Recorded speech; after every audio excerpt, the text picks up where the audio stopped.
Hello everyone, welcome to Clear IAS. In today's video, we will be discussing about Citizens Charter. I am Ujjwala Pulela, an educator at Clear IAS. So let us continue with the topic. Introduction. With the nature of state moving from night watchman to welfareist, the responsibility from the government's end as well as the expectations from the citizens' end increased. So initially, the state used to act as a night watchman. It was a minimalist state. The responsibilities or the functions of the state were limited. They were concerned only with the collection of revenues, protection of individual rights, and maintenance of law and order. Whereas with the coming of welfarist form of state, the functions have significantly increased. So with this, the responsibility from the government's hand also increased and the people also started expecting much more transparency and accountability from the government. Citizens Charter was first conceived as one of the tools to achieve the aspects of good governance, that is responsiveness, accountability and transparency. Citizens Charter shows the commitment of an organization towards quality and timely delivery of services for providing a citizen-friendly governance. History. So when was this started first? The concept of Citizens Charter was first introduced in UK in 1991 and was later relaunched in 1998. The basic principles as stated originally were quality, choice, standards, value, accountability, and transparency. In India, the idea of Citizens Charter was first mooted in a conference of chief ministers in 1997. Initially, these charters were formulated for those sectors which had a significant public interface like telecom, posts, railways, etc. The following elements were to be incorporated in the charters.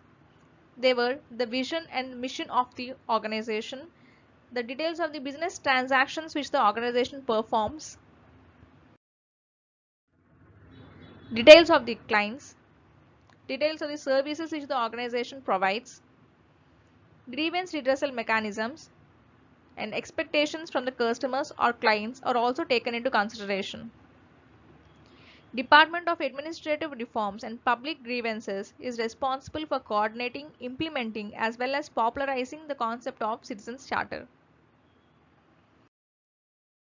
So this is an example of how a Citizens Charter looks like.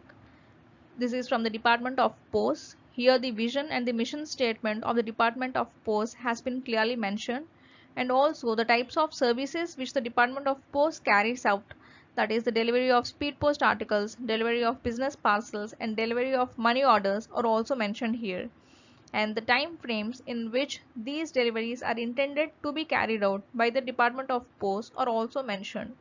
For example, for the delivery of money order, local and between metro cities, the time frame is 2 working days, and for the rest of India, it is 4 working days. Significance.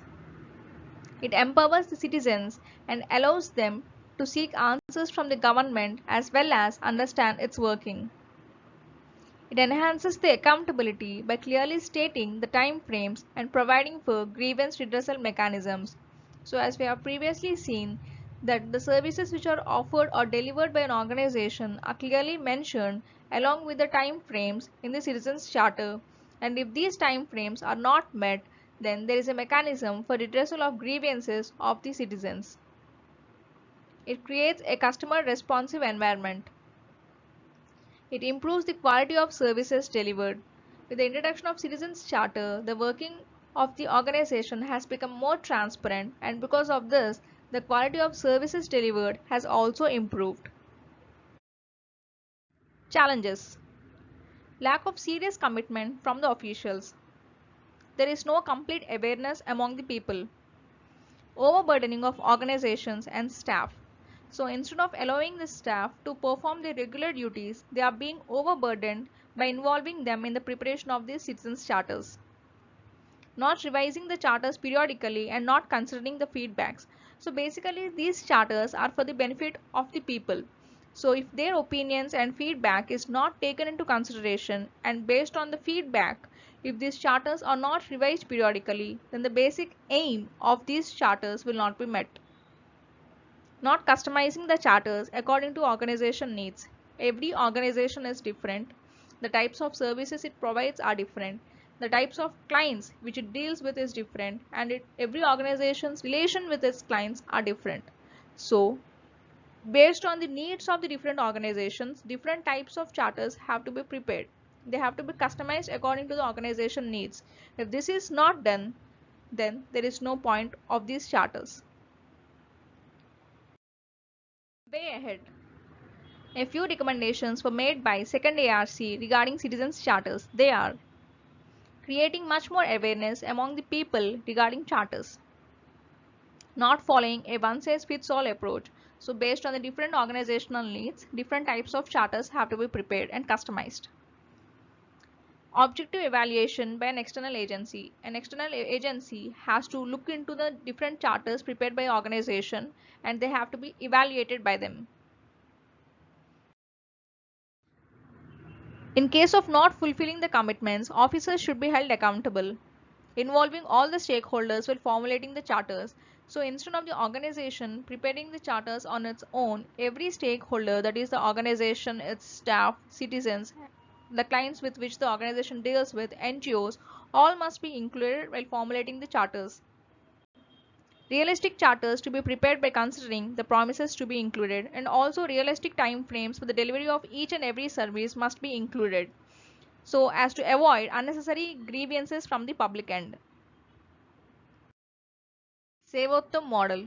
So, with the objective of improving the service delivery as well as strengthening of citizens' charter and public grievance redressal mechanisms, DARPG, that is Department of Administrative Reforms and Public Grievances, Ministry of Personnel, Public Grievances and Pensions, introduced a model known as Sevottam in 2006. The word Sevottam is made up of two words known as Seva and Uttam, which means service excellence. There are three components in this model: citizens charter, grievance redressal mechanism, and capacity building. Later, a standard developed by Bureau of Indian Standards was adopted, making India one of the first countries in the world to have a quality standard for public service delivery. So based on these standards, the organizations are given a Sevottam certificate. There are 7 steps proposed in this model. They are: define the services to be provided, set standards concerning each service, develop capabilities, perform to achieve the set standards, monitor the performance, evaluate the impact, and continuous improvement based on these results. Significance.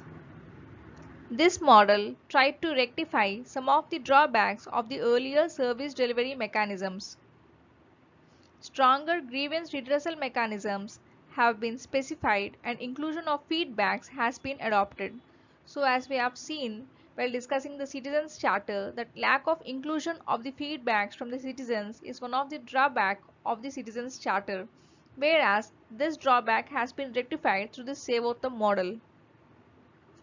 Based on the standards, a Sevottam certificate is being awarded to the organizations, which has to be renewed every 3 years. So all these steps are in the right direction to make the governance more inclusive as well as responsive.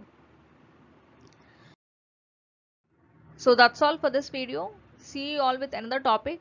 Thank you, and please subscribe to our channel Clear IAS.